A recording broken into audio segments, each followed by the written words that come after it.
Puji Tuhan, saudara. Tuhan Yesus sungguh baik. Bapa di sorga sungguh baik. Roh Kudus sungguh baik. Ketiganya yang esa sungguh-sungguh baik kepada kita. Bapa di sorga, katakan dalam firman Tuhan, Ia tidak menyayangkan anaknya sendiri, melainkan mengaruniakannya kepada kita. Masakan Dia menahankan segala sesuatu daripada kita. Itu Roma 8 ayat 32, di mana dikatakan, Ia yang tidak menyayangkan anaknya sendiri, tetapi yang menyerahkannya bagi kita semua, bagaimanakah mungkin Ia tidak mengaruniakan segala sesuatu kepada kita bersama-sama dengan Dia? Berarti Tuhan mau mengaruniakan segala sesuatu yang kita butuhkan lama kita hidup dalam dunia ini. Firman Tuhan juga berkata, Aku datang supaya domba itu beroleh hidup, hidup yang berkelimpahan. Firman Tuhan juga berkata, Marilah kamu sekalian yang letih dan berbeban berat, Aku memberi sentosa kepadamu. Firman Tuhan juga berkata, Damai-Ku kuberikan padamu, lebih daripada damai dunia ini. Jadi Tuhan menghendaki saudara menang. Tuhan menghendaki saudara keberkatan. Tuhan menghendaki semua kita ini sehat dan kuat. Karena Tuhan telah mengangkat semua penyakit kita. Dia telah berbilur-bilur untuk menyembuhkan kita. Penyakit bukan daripada Tuhan. Bahkan kalau ada yang masih sakit pada saat ini, dengarkanlah firman Tuhan ini. Dengarkan sungguh-sungguh dan berdoa sungguh-sungguh dan percayai sungguh-sungguh, maka Tuhan pasti menyembuhkan saudara. Sebab itu sudah tertulis dalam janjinya. Tuhan menghendaki saudara keberkatan, berhasil dalam dunia ini. Tetapi juga Tuhan menghendaki supaya kita semua ini bertumbuh dalam Tuhan, bertambah-tambah dewasa, dibentuk terus menjadi bertambah hari bertambah serupa dengan gambaran anaknya yang kekasih, yaitu bertambah hari bertambah serupa dengan Yesus.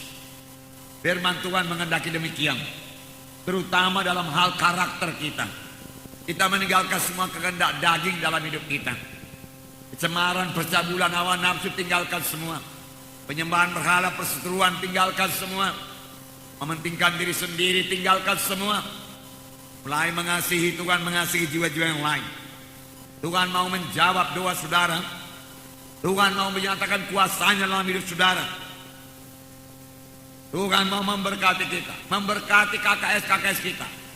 Ini semua kehendak Tuhan, masih banyak lagi saudara. Bahkan Tuhan menghendaki sidang yang besar, gereja yang besar.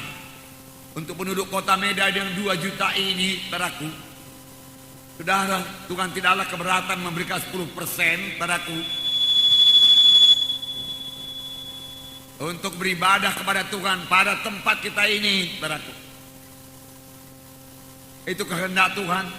Sebab firman Tuhan berkata, tidaklah ia gemar seorang pun binasa, tapi supaya sekaliannya sampai kepada pertobatan. Firman Tuhan berkata. Nah, Tuhan mau memberikan, tetapi ada bagian kita, saudaraku. Biar kita memiliki sidang yang besar, gereja yang besar. Lebih besar gereja itu, lebih banyak yang bisa kita berbuat buat Tuhan. Gereja yang kecil memang ada baiknya. Gereja yang 100-200 orang, semua anggota saling mengenal satu dengan yang lain, beroleh persekutuan yang erat, satu sama lain, saling mendoakan, persekutuan intim, saudaraku, tolong menolong. Tetapi hal seperti itu bisa juga dilakukan di dalam gereja yang besar, terutama dalam kebaktian-kebaktian di KKS, di mana dalam kebaktian KKS kita juga memiliki persekutuan yang intim, saling tolong menolong satu dengan yang lain dan sebagainya. Dengan gereja yang besar, saudaraku, kita boleh melakukan pekerjaan Tuhan yang besar, terutama dalam penginjilan. Kita boleh mencapai jiwa-jiwa di luar sana yang begitu banyak terhilang. Yesus mengasihi mereka, dan Tuhan memakai sidangnya, memakai saudara, memakai saya untuk itu. Sidang yang kecil tentunya boleh menginjil juga, dan harus menginjil tentunya. Tetapi jangkauannya juga tentunya kecil. Oleh sebab itu mari kita miliki sidang yang besar. Mari miliki KKS yang berbelah. Jangan puas dengan KKS yang 10 orang, bahkan ada yang kurang daripada 10 orang. Mari bangunkan KKS kita. Ini bagi semua kita, bukan hanya bagi pemimpin-pemimpin KKS saja. Memiliki KKS 10, 15, 20, 25, 30, 40, kemudian belah menjadi 2 dan seterusnya. Supaya kita dapat menggenapkan amanat agung pada akhir zaman ini, saudara, pada akhir zaman ini. Tuhan mau memberkati, Tuhan mau menolong, Tuhan mau menyatakan kuasanya, Tuhan mau mendengarkan doa kita, menjawab doa kita, saudara. Tetapi untuk ini kita harus bersungguh-sungguh, kita harus berdoa sungguh-sungguh, kita harus melayani sungguh-sungguh, kita harus bersaksi sungguh-sungguh, kita harus menyembah Tuhan sungguh-sungguh, kita harus patuh sungguh-sungguh. Semuanya sungguh-sungguh, sungguh-sungguh, sungguh-sungguh. Kerja keras sungguh-sungguh. Sebabnya topik firman Tuhan pada hari ini juga kesungguhan hati. Sungguh-sungguh, sungguh-sungguh. Yang perlu kita cek pada hari ini, seberapa besarkah kesungguhan hati kita? Seberapa besarkah kesungguhan hati kita untuk berdoa kepada Tuhan? Mohon kuasa Tuhan. Seberapa besarkah kesungguhan hati kita, kerinduan hati kita untuk sembuh daripada penyakit. Kalau kita sakit, seberapa besarkah kemauan kita untuk sembuh, kesungguhan hati kita untuk sembuh. Seberapa besarkah itu, seberapa kuatkah kemauan hati kita, seberapa teguhkah kemauan hati kita itu, saudaraku. Sebab itu menunjukkan iman kita. Seberapa kuatkah kemauan kita untuk memiliki KKS yang berbelah? Seberapa kuatkah kemauan kita untuk mencapai jiwa-jiwa di luaran sana? Kalau kita bersungguh-sungguh dan bekerja dengan sungguh-sungguh, Tuhan pasti menyertai, memberkati dan memberikan keberhasilan. Seberapa kuatkah kesungguhan hati kita? Seberapa kuatkah kemauan kita? Seberapa kuatkah kerinduan kita untuk mengikut Tuhan, untuk mematuhi Tuhan, untuk melayani Tuhan? Itu yang menentukan berkat yang akan kita terima. Itu menentukan keberhasilan yang akan kita terima. Dimulai daripada kesungguhan hati, kesungguhan hati, kesungguhan hati. Tidak mau mundur walaupun ada halangan-halangan. Itu menunjukkan kesungguhan hati yang kuat, yang teguh, yang tidak bisa digoyangkan. Dan Tuhan melihat dari sorga, dan Tuhan pasti menjawab kita. Amin, saudara. Jadi kesungguhan hati untuk maju, kesungguhan hati menjadi orang rohani, orang yang suci, yang meninggalkan semua perkara-perkara duniawi ini. Seberapa besarkah kesungguhan hati kita? Saya akan membacakan satu contoh dari Markus pasal 5 mengenai seorang perempuan yang sakit 12 tahun. Sudah sering kita baca ini, tetapi pada hari ini kita lihat dari kesungguhan hatinya, dari kemauannya untuk sembuh. Seberapa kuatkah kemauannya untuk sembuh? Dia tidak mau menyerah. Dia mengatasi sebuah halangan-halangan. Dia bertahan terus untuk hidup. Dia tidak menyerah kepada penyakit, tidak menyerah kepada kematian. Markus pasal 5 ayat 25 sampai 34. Markus pasal 5 ayat 25 sampai 34. Mari kita baca bersama-sama. Mari kita baca bersama-sama. Adalah di situ seorang perempuan yang sudah 12 tahun lamanya menderita pendarahan. Ia telah berulang-ulang diobati oleh berbagai tabib, sehingga telah dihabiskannya semua yang ada padanya. Namun sama sekali tidak ada faedahnya. Malah sebaliknya keadaannya makin memburuk. Dia sudah mendengar berita-berita tentang Yesus. Maka di tengah-tengah orang banyak itu ia mendekati Yesus dari belakang dan menjamah jubahnya. Sebab katanya, asal ku jamah saja jubahnya aku akan sembuh. Seketika itu juga berhentilah pendarahannya, dan ia merasa bahwa badannya sudah sembuh dari penyakitnya. Pada ketika itu juga Yesus mengetahui bahwa ada tenaga yang keluar dari dirinya. Lalu ia berpaling di tengah orang banyak dan bertanya, siapa yang menjamah jubahku? Murid-muridnya menjawab, engkau melihat bagaimana orang-orang ini berdesak-desakan dekatmu, dan engkau bertanya siapa yang menjamah aku? Lalu ia memandang sekelilingnya untuk melihat siapa yang telah melakukan hal itu. Perempuan itu yang menjadi takut dan gemetar ketika mengetahui apa yang telah terjadi atas dirinya, tampil dan tersungkur di depan Yesus dan dengan tulus memberitahukan segala sesuatu kepadanya. Maka katanya kepada perempuan itu, "Hai anakku, imanmu telah menyelamatkan engkau. Pergilah dengan selamat dan sembuhlah daripada penyakitmu itu." Nah, saudara, perempuan ini sudah sakit 12 tahun. Selama 12 tahun itu dia tidak menyerah kepada penyakitnya. Kemauannya untuk sembuh begitu besar. Dia berkata, "Aku bisa sembuh, aku bisa sembuh, aku bisa sembuh." Apapun kata orang penyakitku ini, aku mau sembuh. Aku pasti sembuh. Aku pasti sembuh. Bisa. Dia tidak menyerah kepada penyakitnya. Itu sebabnya dia bisa bertahan 12 tahun dengan penyakit yang parah, penyakit pendarahan. Kalau saja dia menyerah dan dia berkata, tidak ada harapan lagi, dia tidak akan sampai bertemu dengan Tuhan Yesus. Paruh jalan dia sudah meninggal dunia. Tetapi setelah dia berkata, "Aku bisa sembuh. Aku mau sembuh. Aku tidak mau mati. Aku tidak mau menyerah. Tidak mau menyerah." Ini yang membawanya bertemu dengan Tuhan Yesus. Tuhan membuka jalan kepada perempuan yang sakit 12 tahun ini. Nah, seberapa besarkah kemauan kita untuk sembuh?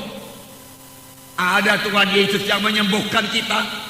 Kesembuhan sudah tersedia bagi kita. Tuhan hanya minta iman kita, iman yang sungguh-sungguh percaya kepadanya. Tuhan hanya minta kesungguhan hati kita untuk mengikut Tuhan dan menyerahkan diri kita kepadanya. Maka kesembuhan akan menjadi milik kita. Begitu banyaknya penyakit pada zaman sekarang ini, saudaraku. Banyak sekali orang sakit. Alangkah baiknya kalau orang-orang sakit itu tahu berserah dan bersandar kepada Tuhan, tahu percaya dengan sungguh-sungguh kepada Tuhan, dan berdoa dengan sungguh-sungguh kepada Tuhan. Maka saya yakin seturut dengan Alkitab, Tuhan akan menyembuhkan dia. Amin. Tuhan akan menyembuhkan. Sebab itu janji Tuhan. Janji Tuhan itu bagi saudara, janji Tuhan itu bagi saya, saudaraku. Seberapa besar kerinduan kita, seberapa besar kerinduan saudara untuk memenangkan jiwa buat Tuhan. Bukan Tuhan yang tidak mau memberi, bukan Tuhan yang tidak mau memberi jiwa-jiwa untuk diselamatkan, tapi apakah kita rindu jiwa-jiwa itu selamat? Sudahkah kita berdoa sungguh-sungguh supaya kita bisa membawa jiwa-jiwa kepada keselamatan? Sudahkah kita berdoa sungguh-sungguh supaya pada hari Minggu kita membawa jiwa-jiwa? Tidak ada padamu karena kamu tidak berdoa. Kamu berdoa juga, tetapi tidak sungguh-sungguh. Tuhan mencari orang yang bersungguh-sungguh. Para pemimpin KKS, seberapa besarkah kerinduan saudara supaya KKS saudara berbelah? Kalau saudara memang sungguh-sungguh rindu, sungguh-sungguh, dan mohon dengan sungguh-sungguh, tak dapat tiada Tuhan akan mengirimkan jiwa-jiwa. Atau Tuhan memberikan hikmat kebijaksanaan kepada saudara. Langkah-langkah apa, tindakan-tindakan apa yang terus berambil supaya KKS saudara itu bisa berbelah. Setelah saudara merindukannya dengan sungguh-sungguh. Seberapa besar itu, saudaraku? Saya katakan tadi, jangan berpuas dengan KKS yang 10, 15, 20. Maju terus sampai 40, berbelah menjadi 2, kemudian berbelah lagi. Jangan katakan tidak mungkin, sebab Tuhan kita Tuhan yang luar biasa. Tuhan kita, saudaraku, yang mengatasi segala persoalan-persoalan. Jangan katakan daerah ini susah. Tidak ada daerah yang terlalu berat kepada Tuhan. Kuasa Tuhan luar biasa. Tapi apakah kita sudah sungguh-sungguh berdoa? Kalaupun kelihatannya pintu-pintu tertutup buat keselamatan, sudahkah kita berdoa, Bu, supaya Tuhan membukakan pintu-pintu keselamatan bagi jiwa-jiwa itu? Seberapa besarkah kerinduan hati kita, kesungguhan hati kita, saudaraku? Tuhan lihat itu semua dan Tuhan jawab, saudaraku. Seberapa besarkah kerinduan hati kita berdoa supaya Roh Kudus turun dalam KKS kita? Seberapa besarkah kerinduan kita untuk bersekutu dengan Roh Kudus? Itu semua menentukan kehadiran Tuhan. Seberapa besarkah kerinduan kita buat urapan Tuhan, buat kuasa dan tanda ajaib, saudaraku. Dimulai dari kerinduan, kemudian dengan sungguh-sungguh mohon kepada Tuhan. Mari bergerak. KKS adalah pusat penginjilan dan pemuritan. Dua perkara, itu pengenapan amanat agung. Seberapa besarkah kesungguhan hati kita untuk menginjil, untuk memenangkan jiwa-jiwa. Biarlah kasih Tuhan memenuhkan kita pada hari ini, supaya kita mulai melihat jiwa-jiwa yang terhilang, mulai mengasihi mereka, mulai berdoa buat mereka dengan sungguh-sungguh, supaya Tuhan membuka jalan dan saudara boleh bersaksi, kemudian saudara boleh membawa mereka di kebaktian ini sampai kepada keselamatan, pelayaninya, mengajaknya training, baptisan, terus kebaktian, sehingga mereka bertumbuh dalam Tuhan, ikut KKS. Itu semua pelayanan yang harus dikerjakan dengan sungguh-sungguh, didoakan dengan sungguh-sungguh, dilayani dengan sungguh-sungguh. Amin, saudara. Itu yang diminta Tuhan supaya kita berbuah. Jikalau semua perkara ini ada padamu dan bertambah-tambah, inilah yang menahan kamu daripada malas dan daripada buta rohani. Banyak anak-anak Tuhan tidak tahu apa yang dia perbuat. Mari masuk dalam gerakan Roh Kudus. Mari masuk dalam pelayanan. Saudara boleh bertumbuh dalam Tuhan, bertumbuh dalam Tuhan. Sekarang begitu mudah di kota Medan ini. Marilah bekerja pada akhir zaman ini, saudaraku. Sebentar Yesus akan datang, saudara. Sebentar Yesus akan datang. Kumpulkanlah harta yang kekal di sorga. Jangan harta dunia ini, saudaraku. Dalam gejolak-gejolak keuangan seperti sekarang ini, saudaraku, uang itu bisa habis begitu saja, saudara. Tetapi kalau kita mengumpulkan harta yang kekal, kita mengumpulkan pahala-pahala di sorga, doa kita kumpulkan, air mata kita terkumpul di sorga, pelayanan kita dikumpulkan di sorga. Itulah yang paling baik, yang akan menjadi berkat bagi kita selama-lamanya. Amin, saudara.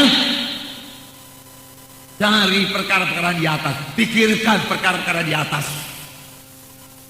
Yesus akan datang. Dunia ini tidak akan bertambah baik, saudaraku. Akan bertambah-tambah sukar untuk mengabarkan Injil Tuhan.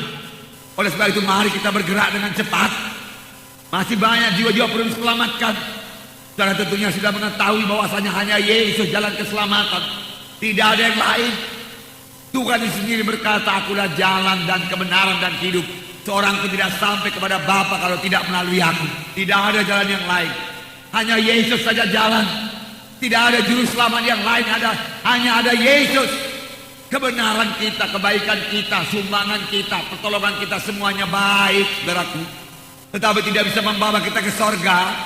Dan kalau diukur dengan kesucian Tuhan, itu semua hanya sebagai kain lapuk saja di hadapan Tuhan. Yesaya 64 mengatakan, saudara, dengan anugerah itu kami selamatkan oleh sebab iman. Itu bukan hasil pekerjaanmu, tapi itu karunia Allah. Jangan seorang memegahkan dirinya.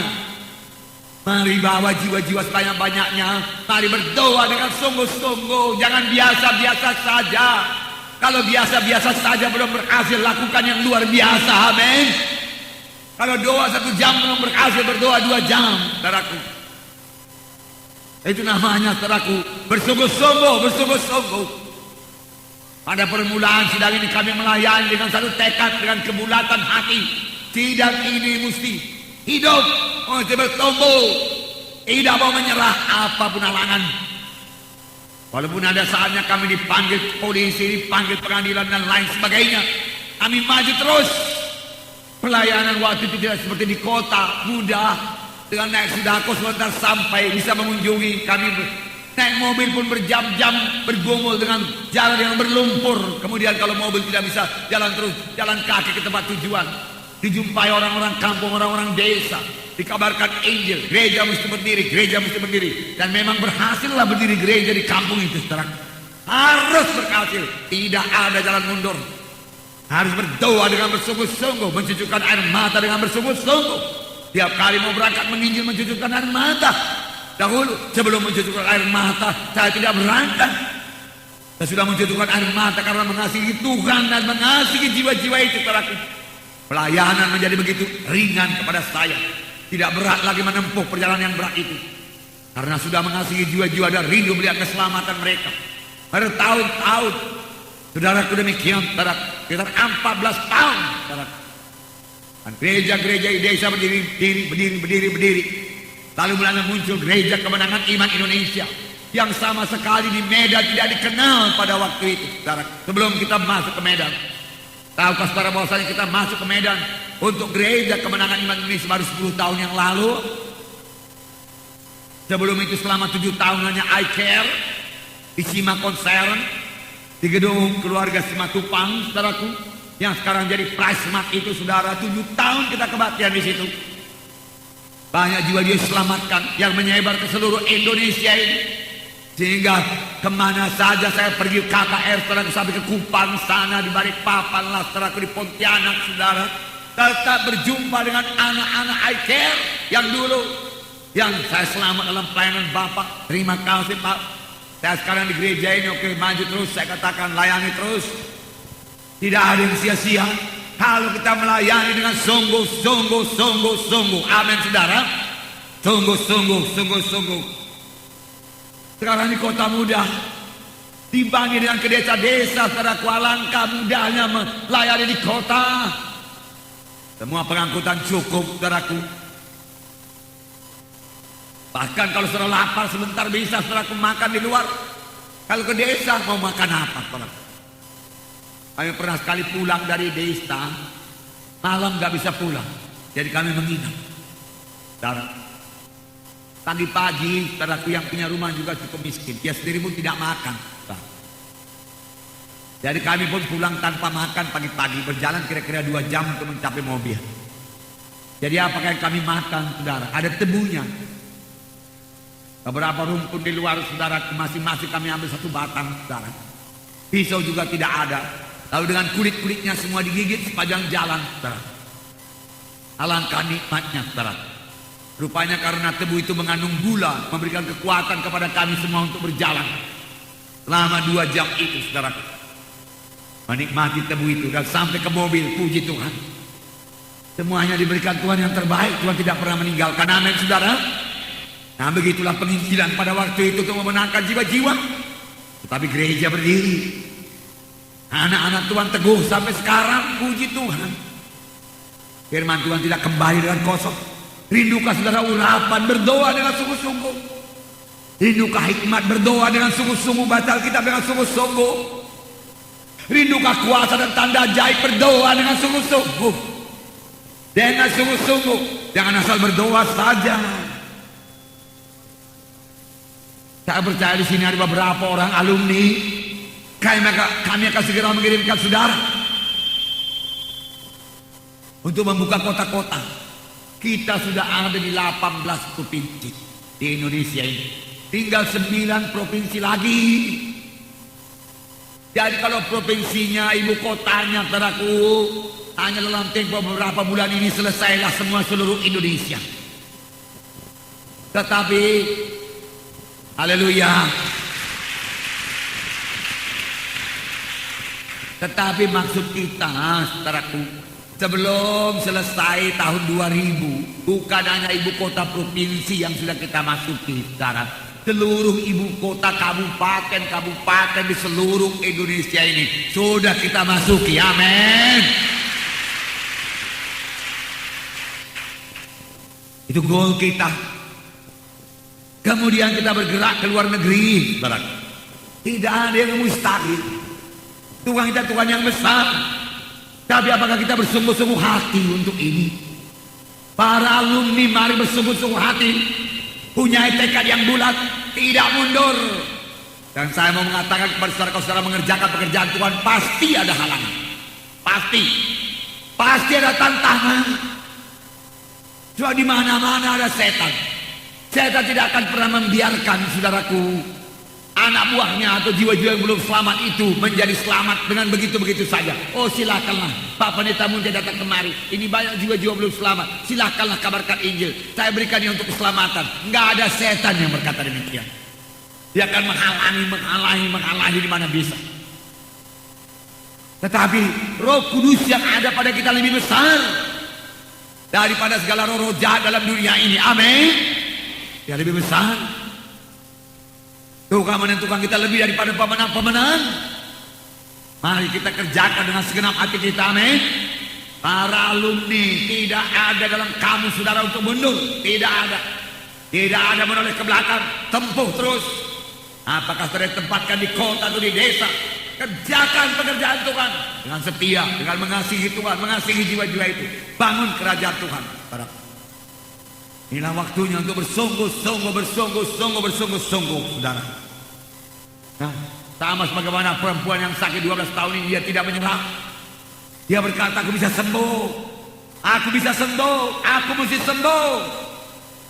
Ini bukan roh yang menyombongkan diri. Ini adalah roh yang punya iman. Dia punya visi, dia lihat dia sembuh. Punya visi. Dia lihat. Saya lihat gereja Kemenangan Iman Indonesia bersama seluruh Indonesia. Itu bukan kesombongan, saudara, itu gerakan daripada Tuhan untuk mendorong saya bekerja terus, kuat terus. Saya tidak mau menjadi lemah. Kau datang kelemahan kepada saya, saudara tahu apa saya perbuat? Saya usir. Penyakit mencoba datang padaku, saya usir. Saya tidak mau terima engkau penyakit dalam nama Yesus. Keluar engkau dari saya dalam nama Yesus. Darah Yesus bungkuskan saya demi nama Yesus. Kelemahan tidak boleh engkau kuasai saya dalam nama Yesus. Dalam nama Yesus. Amin, saudara. Dan Tuhan mendengarkan doa kita. Jangan terima penyakit. Jangan terima. Miliki visi yang teguh. Kalau saudara sakit, lihat saudara sembuh. Sama sebagaimana perempuan yang sakit 12 tahun ini, dia lihat dia sembuh. Kalau saudara belum keberkatan, lihat saudara keberkatan, amin. Rajin memberi kepada Tuhan, amin. Nah, itu kehendak Tuhan, saudara. Lihat jiwa-jiwa selamat dalam pelayanan saudara. Lihat saudara bersaksi. Roh Kudus memberikan kemampuan kepada saudara untuk bersaksi. Perempuan yang sakit 12 tahun tidak menyerah. Kalau barangkali orang berkata, wah sudah 12 tahun kau sakit, hartamu sudah habis, sudah cukup banyak dokter yang kau datangi, bahkan kau sudah bikin dukun, tabib-tabib, gak sembuh juga, macam mana lagi lah kadang kau itu berkali, gak ada harapan lah sama kau. Tapi perempuan ini berkata, bisa, aku bisa sembuh, aku bisa sembuh, aku bisa sembuh, aku bisa sembuh. Amin, saudara. Dia berkata, aku bisa sembuh, aku bisa berhasil, aku bisa kuat, aku bisa,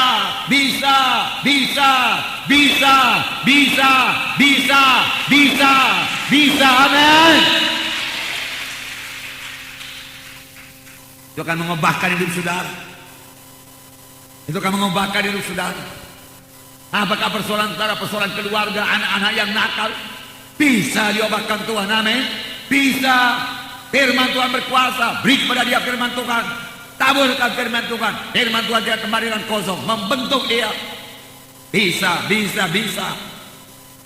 Tapi seberapa teguhkah kemauan saudara? Seberapa teguhkah kerinduan saudara? Seberapa teguhkah kesungguhan hati saudara? Ini yang menentukan. Saudara, perempuan ini mendengar berita tentang Yesus. Tuhan membuka jalan, orang bersaksi kepadanya. Dia mendengar berita tentang Yesus. Ini yang dibutuhkan dunia pada saat ini. Berbagai ragam berita sekarang dalam dunia ini. Berita bohong, berita gosip, berita fitnah, segala macam. Hanya satu berita yang membawa kepada keselamatan. Sayangnya sangat jarang diucapkan. Setan masih menutup mulut kita untuk jangan bicara tentang Yesus. Setan tidak keberatan kita bicara tentang apa saja, jangan bicara tentang Yesus. Berita tentang Yesus.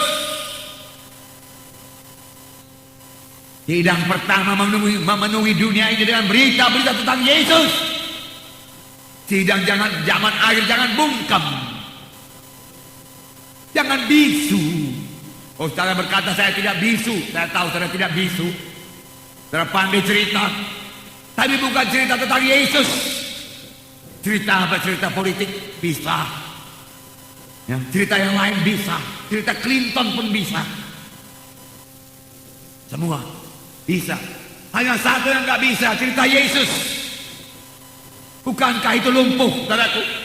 Bukankah itu bisu rohani? Mari atasi kebisuan itu dengan penuh dengan Roh Kudus dan keberanian daripada Tuhan. Penuhkan rumah tangga kita dengan berita tentang Tuhan Yesus, dengan firman Tuhan. Penuhkan famili-famili kita, apalagi sudah mulai hari Natal, saudaraku. Selamat hari Natal. Sempatan mengunjungi mereka, mengabarkan Injil Tuhan yang berkuasa. Bawa traktat, saudaraku. Kabarkan Injil, bawa mereka keselamatan, doakan mereka. Ajak mereka, tanya mereka. Kalau di kampung itu belum ada GKI, mau kamu di sini ada GKI, kami akan datang, bawa Injil kemari. Beri laporan kepada kami, amin saudara. Kampung demi kampung mendengarkan Injil Tuhan. Tidak lama lagi Yesus datang. Supaya dia mendengar berita-berita tentang Tuhan Yesus. Ini cerita yang kita baca Markus pasal 5. Markus pasal 1 apakah itu? Markus pasal 1 kesembuhan seorang, banyak orang disembuhkan. Markus pasal 1 ya, kesembuhan seorang yang sakit kusta. Markus pasal 1 ayat 40. Ayat 32 mulai saya baca dulu. Ayat 32, menjelang malam sudah matahari terbenam, dibawalah kepada Yesus semua orang yang menderita sakit dan kerasukan setan. Maka berkerumunlah seluruh penduduk kota di depan pintu. Ia menyembuhkan banyak orang yang menderita bermacam-macam penyakit dan mengusir banyak setan. Dia tidak memperbolehkan setan-setan itu berbicara, sebab mereka mengenal dia. Sini dikatakan, dibawalah kepada Yesus semua orang yang menderita sakit dan kerasukan setan. Maka berkerumunlah seluruh penduduk kota di depan pintu. Dan Tuhan menyembuhkan mereka semuanya. Untuk itulah Yesus datang. Yesus datang menyembuhkan saudara. Yesus datang menyembuhkan saudara. Jangan khawatir lagi akan penyakit saudara. Yesus mau menyembuhkan. Sungguh-sungguh berdoa, sungguh-sungguh percaya. Amin. Kemudian ayat 40. Seorang yang sakit kusta datang kepada Yesus dan sambil berlutut di hadapannya ia memohon bantuannya, katanya, kalau engkau mau, kau dapat mentahirkan aku. Maka tergeraklah hatinya oleh belas kasihan, lalu mengulurkan tangannya dan menjamah orang itu dan berkata kepadanya, aku mau, jadilah engkau tahir. Seketika itu juga lenyaplah penyakit kusta orang itu dan dia menjadi tahir. Aku mau, Tuhan berkata, untuk itulah aku datang. Jesus, dia katakan, Jesus, dia katakan, Tuhan Yesus, dia katakan. Seberapa banyak orang sakit berbuat demikian. Walaupun Injil sudah begini limpah dikabarkan. Kerap kali yang pertama dipanggil dokter, lalu dipikir obat, dan kalau penyakit parah, yang dipikir apa, ambulans. Tetapi di sini orang kusta ini, Jesus, Tuhan Yesus, dia katakan. Berapa banyak orang sakit berbuat demikian. Berapa banyak orang yang diambang pintu maut berseru kepada Tuhan Yesus demikian. Belajar daripada Alkitab, jadilah orang rohani. Ya, yakin dia tidak akan sampai mati kalau umurnya pun masih muda. Kalau dia tahu berseru kepada Tuhan, berserulah olehmu kepadaku, maka aku akan menjawab engkau. Berseru dengan sungguh-sungguh, Jesus, dia katakan. Sekali lagi berseru dengan sungguh-sungguh. Jangan sungkan-sungkan menyeru nama Yesus. Jangan berat mulut kita berseru nama Yesus. Berseru, berseru. Bebaskan hati saudara, bebaskan iman saudara, bebaskan suara saudara. Jesus, tolong saya. Yesus berhenti. Dan hati Yesus tergerak oleh belas kasihan.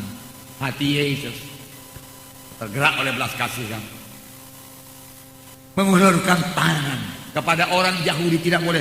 Sentuhan pun saudaraku dengan orang sakit kusta tidak boleh. Najis, najis.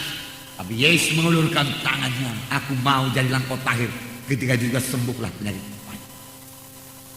Dalam ayat yang lain mengenai Bartimeus, berseru kepada Tuhan, Jesus anak Daud, tolong aku. Dan orang melarang dia, diam, jangan ribut. Makin kuat Bartimeus berseru, Jesus anak Daud, tolong saya. Jesus, tolong saya. Yesus berhenti. Panggil dia kepada. Apa diperbuat Bartimeus? Bartimeus membuangkan jubahnya. supaya lebih cepat jumpa dengan Yesus. Ini kesungguhan hati. Sungguh-sungguh berseru, sungguh-sungguh berdoa, membuang semua halangan-halangan. Apa yang kau mau supaya kuberikan kepadamu? Itu pertanyaan Tuhan Yesus. Tuhan, supaya aku dapat melihat. Kalau Tuhan Yesus bertanya kepada kita pada pagi hari ini, apa yang kau mau supaya kuberikan kepadamu? Adakah kerinduan hati kita yang sudah lama berada dalam hati kita? Adakah permohonan kita? Atau kita sudah berpuas begini-begini saja, biasa-biasa saja? Adakah permohonan kita? Itu sebabnya berkat Tuhan tidak turun, karena memang kerinduan kita pun biasa-biasa saja. Mengapa Bartimeus, saudaraku, tahu menjawab? Karena sudah lama dia doakan, saudara. Lama dia rindukan. Banyaknya orang buta pada waktu itu, nggak semua disembuhkan. Nah, saudara yang kasih dalam nama Yesus punya kerinduan. Demikian juga untuk keselamatan. Sebenarnya banyak orang mau datang ke gereja kita ini, tapi kita tegas. Kalau mau datang bertobat, tinggalkan kegelapan. Tidak ada kompromi.